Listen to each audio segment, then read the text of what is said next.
Dave Mustaine, the musical equivalent of spilling a thick jug of gravy all down your front. Marty Friedman, the hentai subreddit mod of guitar idols. Guthrie Govan, committed the unspeakable sin of introducing the miserable, self-indulgent world of jazz fusion music to a whole generation of unsuspecting guitarists. Pliny, the musical equivalent of drinking a slightly warm glass of tap water. John 5, can't believe we're on John 5 and he still sucks this hard. Can't imagine how bad John's 1 to 4 must have been. Steve Vai, you just know this dude takes a good sniff of his own farts when no one's around. Paul Gilbert, if aliens ever visit Earth and demand an example of the whitest music imaginable, just show them one of Paul Gilbert's solo albums. Joe Satriani, his music is so damn safe and sensible, you know for a fact he filed his taxes right on the first available day, like a good lad. Yngwie Malmsteen, stole your sister's cheap hair extensions she bought at Claire's Accessories. Tim Henson, the final boss of those snooty middle-class kids you went to school with,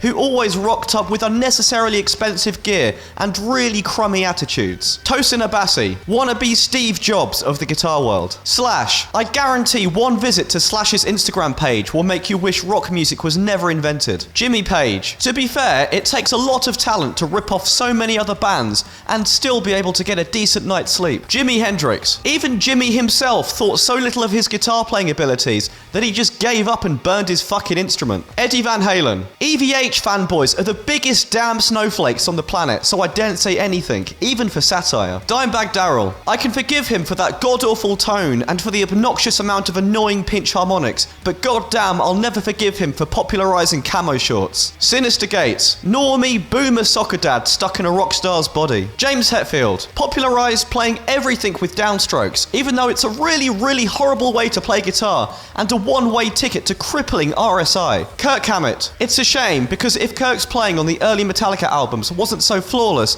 then he wouldn't look like such a bumbling, pretentious goofball these days in comparison. John Petrucci, you just know that he goes into an Asperger's-like meltdown whenever someone tries to talk to him about anything other than guitar tones. Zakk Wylde, everyone always bashes Kirk Hammett for just spamming pentatonic licks, yet somehow Zakk Wylde gets away with it, despite the fact his playing is infinitely more obnoxious and grating. Chuck Schuldiner, perpetually played like he just discovered the harmonic minor scale yesterday morning. Alexi Laiho, his playing sounded like if Yngwie, Steve Vai and Zakk Wylde had a baby together, but drank way too much absinthe while pregnant. Tom Morello, his ridiculous whammy pedal noises is actually the sound of my soul violently trying to escape my body to avoid having to listen to this nonsense. Matt Heafy, the only famous guitarist I can think of who started off as a god and got progressively worse with each album. Jason Richardson, a Guitar Pro 8 tab file that magically came to life after it wished it was a real boy. Kiko Luero, pretty sure the real reason he dropped out of Megadeth was because his elixir of eternal youth finally ran out, and he's probably skulking in a dusty attic somewhere looking like the keeper of the crypt. Tony Iommi, I bet he chopped his fingers off himself so he had an excuse for not having to try too hard the rest of his career. Buckethead wears a mask to hide the fact he's actually an android, which would explain why his licks sound so procedurally generated and dull. John Mayer spearheaded the dreary world of beige Instagram blues guitar, complete with expensive sweaters and uncomfortably forced facial gurns.